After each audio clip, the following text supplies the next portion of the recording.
Alright guys, in today's Photoshop tutorial, I'm going to show you how to use the sky replacement tool. It's actually really easy. Have your image open, and then go up to Edit, and then down to Sky Replacement. Where is it? Here we go. It's going to open this panel for you. Sometimes it can take a little bit to load, just so you guys know. It's going to auto put the one I just used. You can change it just by clicking on the image here. It'll open a drop down. I do believe the top ones, the blue skies, might be already installed in Photoshop, so you can click one of these and it will automatically change it for you. It pretty much masks the sky out for you automatically. That's what it's doing. And if you wanted to use a sky that, you have yourself, you go down here and you hit this little plus, it will open up your files finder and you can click and put in your image. If you wanted to put a different sky but don't have an image, you can go to the little drop down here and then click get more skies and then go to download free skies. It will take you to Adobe's website, which is this one, and you can just scroll through here and click download. I just downloaded the sunsets and the spectacular, so all I did was click it and then it automatically added it to Photoshop for me. Let me scroll down here. So this one is the spectacular one, and then the sunset one is right here as well.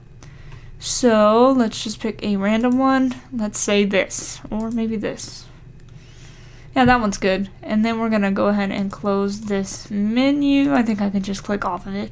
You do have some options here. There's options for both your foreground and your sky that you just added. So you can shift the edge so it shows less of it. You can fade the edge. It looks like it's automatically at 100%. You can change the brightness of the sky. And you can even change the temperature. So you can give it a more blue or yellow temperature. It's probably should be blue here, right? Alright.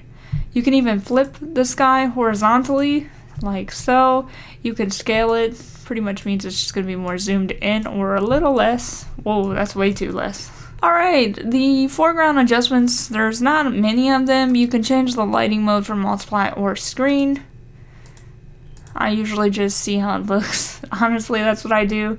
And then you can adjust the light and the color, the lighting and the color. Very, very subtle. It's not overly complicated. So if you hit OK, it'll automatically generate a bunch of layers in your layers panel for you. See, it's automatically masking out the sky and the foreground. And you can see that here, you can turn these on and off. You can also edit them like you would any other layer if you want to make any changes to them. And it's really that simple to use the sky replacement tool. Obviously you want to take more time and try to match the sky to the foreground and etc. This is just an example. Anyways guys, as always, if you made it this far, thanks so much for watching, and I will talk to you guys again soon. Bye!